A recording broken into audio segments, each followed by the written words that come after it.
Hey there and welcome to another flash review by Deviant.fun. So, what we got here? Bitter Root. As you may recall, one of the Eisner awarded books. This is a hymn to the black race. All the artists are black, I believe, and the protagonists too, so it's kind of a hymn to the race. And it's actually a very, very good book. So what can I say about this? Think of The Walking Dead as in terms of action. It's filled with action, so if you like your comics to be filled with fights and such, you'll enjoy this for sure. The artwork is very varied in terms of color and etc., and it's very dynamic. The fight scenes are cool. This is one of them, as you can see. So this is about a family that you can see depicted in the cover that is trying to eradicate a plague, just like in The Walking Dead. People turn into monsters, and they've got access to some roots, Fiju, if I'm not mistaken, and they extract a fluid that they can reverse the process. So here we see one of the younger dudes in the family trying to subdue one of those people turned into monsters, and his brother is just looking at it. And this guy is particularly interesting because he uses words like sagacious, heuristic. He just uses uncommon words in a sentence. Predilection, pretermitting, pertinent. It's kind of funny because he doesn't look like an intellectual, and then he speaks like one. Even in the harshest situation, he'll be there drinking his tea and saying smart things. So at the bottom level of the house, this is happening in the roof, we see the grandma, the mother, who plays an important role, like it is custom for traditional Black American families. So she is the ruler of the house, and here we see the younger sister, and she's pissed because her brother is not doing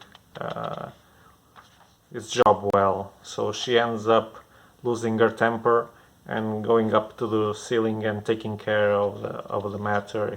Here's the look from his brother as she tackled the monster that he couldn't handle for a long time, and she just tackles it with 5 or 6 blows and is done. So they're put in these containment boxes, and then they are injected with this serum so they can return them to normality. Meanwhile, there's a sinister character that is introduced here. His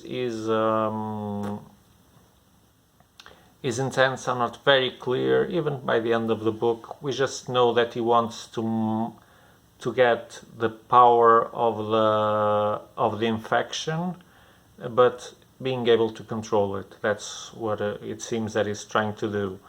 So he's got an accomplice, this pretty young lady, and it's clear that he's been experimenting with a serum from the other family. They're the ones who produce it. He's just getting hold to him from other ways, not producing it directly. It is revealed a little further in the story what is happening. Here you can see the two brothers returning the previously monster people, and now they're regular people. And then something happens when they're doing it. The police think they have done something to them, and a weird creature shows up, we then understand that this creature is related to that character, that sinister character with sinister plans. And so they're actually using the cured people to try to get an essence that will allow us to balance between the infection and the cure. And I won't say much more, just not to ruin your reading experience. This guy from the family is attacked by that monster we saw, and he gets infected. So they understand that that's not a regular Jinju, like they call him. They call the people turned into monsters. So he has to go through some. He has to be subdued by his family and etc. Meanwhile, there's more fighting going on with people turning into monsters. This is a shapeshifter that typically guards gateways, and rather sooner than later, that gateway shows up. And a sinister creature appears. There he is, and he just destroys a pair of monsters like he was cracking nuts. And more fighting. Like I said, there's lots of action sequences here.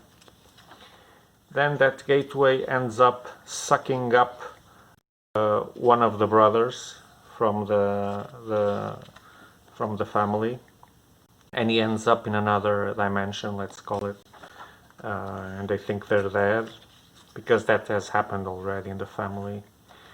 And that's when later on, without getting, I don't want to tell the whole story, right? Later on, as they are fighting that new menace, this creepy creature, as they're fighting, the portal opens, and instead of sucking someone in, it spits two characters out of it that start kicking ass and helping them tackle with the monsters until they flee.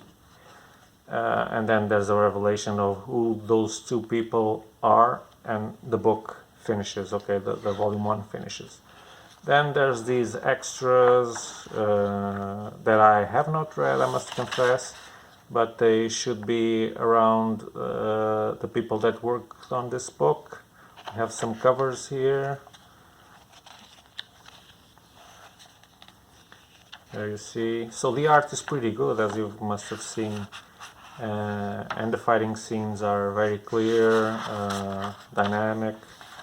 So it's really it was really a good surprise. I was not that much surprised because of the Eisner nomination, but still I was worried that the Eisner had shown up because of race matters and because it's an inclusive book. But this is really entertaining, good action, good story, good characters. This guy is a blast.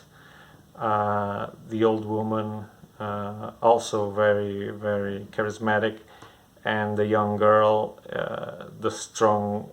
perhaps if not the strongest one, the bravest one. So it's a pretty varied bunch, and there's still lots of room to explore these characters on the next volume. So I'm waiting and eager to see how that turns out. So that's it. All I wanted to share with you.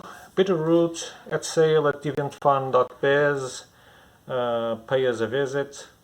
And be sure to take a look at our Facebook page and Instagram, and also YouTube, where this video is going to go in a few seconds. So until the next review or preview, have a nice day and bye bye.